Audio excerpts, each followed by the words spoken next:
Well, hello, everyone. Thank you for joining us for this Aramaic word study. It's been a little while since I've done any. I've, again, been just enthralled and enamored with the Hebrew and spending more time there and getting much more comfortable, and it becomes such a joy. But I know I'm needing to push back into the Aramaic again. And so I wanted to do this study, and you will see it. As I try to study Aramaic, it always takes me back to the Hebrew Bible, and you're going to see today is a classic example of that. We are in Acts chapter 9. Again, depends upon what translation you're using. It might be at verse 4 or verse 5, but it talks about when Saul has his encounter with Jesus on the road to Damascus, and the light shines around about him. He's knocked to the ground, and Jesus speaks to him. And what you'll see on your screen here, sharing from Dukrana, and I have the Estrangelo script on the top, which is a Syriac script, Western vowel pointing. It's just a little easier right now rather than the dots that are used for the Eastern vowel pointing.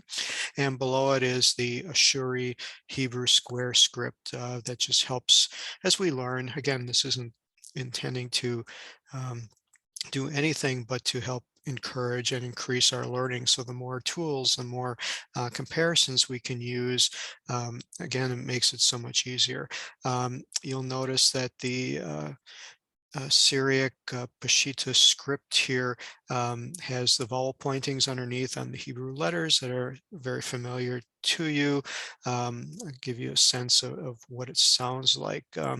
Van fa al ara, that's the earth. Might know that sounds like Eretz, but ara. Um, Vashma kala damar, that's the word to say, very similar in Hebrew. Le sha'al sha'al. Here you'll see the vowel pointing of the comets underneath. The Syriac language here did not go was not affected by what's called the Canaanite shift, which changes the comets to a comets hatuf in many places. That's where you'll see, even in the translation below, they'll have Shaol, because sometimes you'll find it pronounced Shaul. But here we'll just stay with the rabbinic reading, Sha'al, Sha'al, Mana, Radeh, At, Li, Ke'ehi, and again, you'll see the hey and the vav here without any vowel pointings underneath. Traditionally, some will pronounce it, some will not pronounce it. I just am in the habit of pronouncing it as like a he.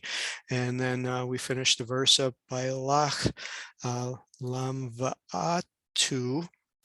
And then we get to the word that we're going to be studying here, which is the last word, the leukse. Leukse is translated as pricks or goads. And so that's the word we want to take a look at, because this is just an interesting verse.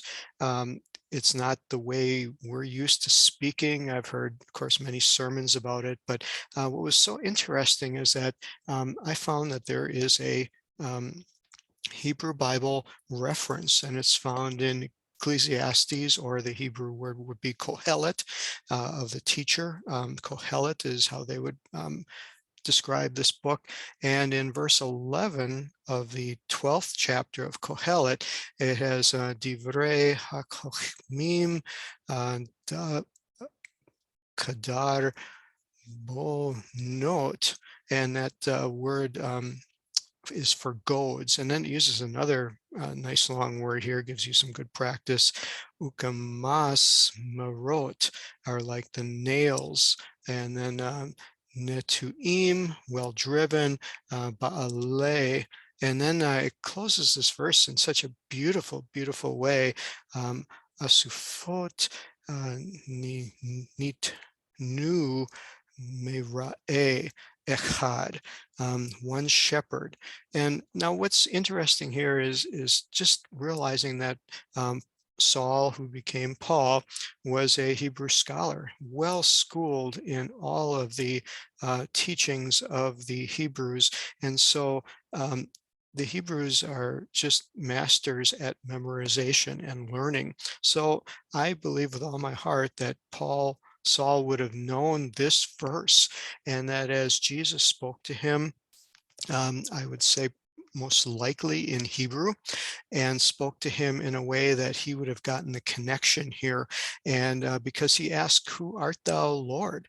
And here, this verse 11 talks about one shepherd, Merah Echad, one shepherd, which is obviously a reference to God being their Lord, being their shepherd, and that he is one.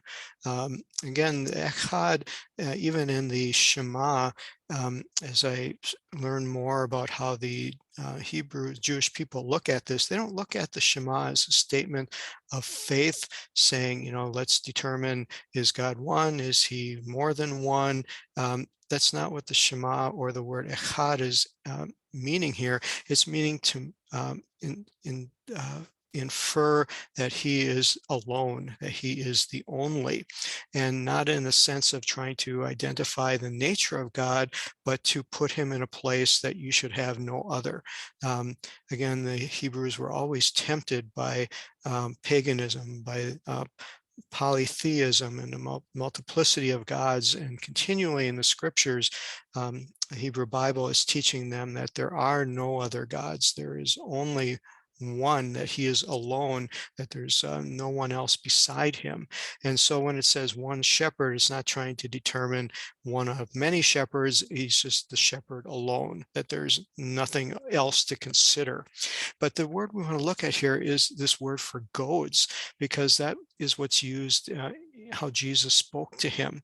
And what's interesting, we go to another uh, Jewish program online called Safaria, and Safaria is a wonderful way of linking into the Jewish commentary known as the Talmud, Mishnah, Gemara, many different names to describe different facets of it. But it's very easy to use. You can see I typed in the word goads, and it gives me the teaching. And we say, well, what good is this? These are people who, some of them lived after the time of Paul and Saul. This is Jewish folklore, as many of us have been told most of our lives. But the important thing for me is this is something that Paul probably knew. These are things that Jesus probably knew. He heard them taught in the synagogues. Heard them taught by the rabbis. Peter, James, all the disciples heard these things taught. So, whether we accept them as valid or accurate or not, it is not the direction I'm trying to go. I'm just trying to show that these were known, and that here it appears that Jesus is using this knowledge that Paul would have had from his rabbinic training to emphasize what he was doing, what he was going to do in Paul's life. And here we see the word goads being referenced to the Torah, to God's word. And the reference here was not so much that it was hard um, for Jesus to do anything because of Saul, which is typically how it's taught. But here it gives the impression that these um, pricks here of what Saul was doing was he was ignoring God's word. He was ignoring this reference of these goads being used and being referenced to, as we can see here in Adara Shot Haran 3, verse 22, that the words of Torah, the words of the Hebrew Bible, would act in the same way as these sharp pricks behind the ox to bring it to life. So just as an ox would till the ground to cause life to be brought into the world, so are the words of the Hebrew Bible, the Torah, would direct a person from a path of death to a path of life. And Paul surely would have known this and picked up on it, that his life was changing, and that his life, that he was ignoring the words that were written, the words he should have known that would have directed him in the right way. He was ignoring it and now that Jesus has arrested him, stopped him, and bringing into his knowledge that these are meant for his benefit, and they're going to be directing him, and he will be directed by the one true shepherd in the way of life. And so I hope you enjoy that little study, see how they're connected, and that it will inspire you to just know that there's no limits, there's no depth that can be achieved, or no height that can be totally realized in God's word. There's always such wonderful treasures for us to find. So I hope you have a wonderful rest of your day. God bless you, and see you next time. Bye bye.